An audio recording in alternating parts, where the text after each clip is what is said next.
എങ്ങോട്ടാ വൈദ്യരെ? സ്വന്തം വാല് കടിച്ചു മുറിച്ച ഒരു പട്ടിയെ ചികിത്സിക്കാൻ നാട്ടിൽ പോകുന്നു. ഏതോ മനുഷ്യനെ കടിക്കാൻ പോകുന്നതിന് മുമ്പ് പല്ലിന്റെ മൂർച്ച നോക്കിയതാണത്രേ. വൈദ്യരിങ്ങനെ നാട്ടിലൊക്കെ പോയാൽ എന്തു ചെയ്യും? ചികിത്സിക്കും, അല്ലാതെന്ത് ചെയ്യാൻ? ഹോ, അതല്ല, ഇടയ്ക്കിടയ്ക്ക് വൈദ്യരിങ്ങനെ പോയാൽ നമ്മൾ എന്ത് ചെയ്യുമെന്നാ ചോദിച്ചത്. വൈദ്യരില്ലാത്ത നേരത്തെ നമുക്ക് എന്തെങ്കിലും അപകടം വന്നാലോ? കാട്ടിലാകെ ഒരു വൈദ്യരല്ലേ ഉള്ളൂ, അതാ പ്രശ്നം. ചികിത്സിക്കാൻ വേറൊരാളെ കൂടി കണ്ടുപിടിച്ചാൽ രക്ഷപ്പെട്ടു. മരുന്നിനെ പറ്റിയൊക്കെ നല്ല വിവരമുള്ള ആള് വേണം. നമുക്കൊന്ന് അന്വേഷിച്ചു നോക്കാം. ആളെ കിട്ടി. താൻ കുറച്ചു മുമ്പ് പറഞ്ഞില്ലേ വേറൊരു വൈദ്യന്റെ കാര്യം? ഒരാളെ കിട്ടി. ഇത്ര പെട്ടെന്നോ?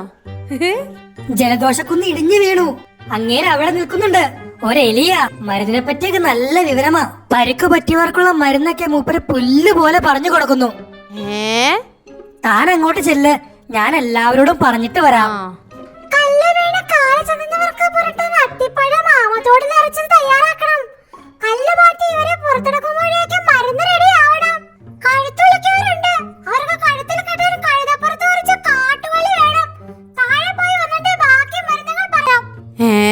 ഇങ്ങേര് കൊള്ളാലോ. ഞങ്ങൾ കല്ല് മാറ്റാം, താൻ പോയി പറഞ്ഞ മരുന്നൊക്കെ കൊണ്ടുവാ. ശരു, ഇതുവരെ കൊടുത്ത മരുന്നെല്ലാം വലിച്ചു. ഇങ്ങേരെ തന്നെ വൈദ്യനാക്കാം. കുറെ രോഗികൾ എന്റെ കൂടെ വന്നിട്ടുണ്ട്. പുതിയ വൈദ്യരെ കാണാനാ. അങ്ങനെ പറയരുത്, ഇവിടെ ഒരു വൈദ്യൻ കൂടി വേണം. പറ്റാത്ത കാര്യമോ?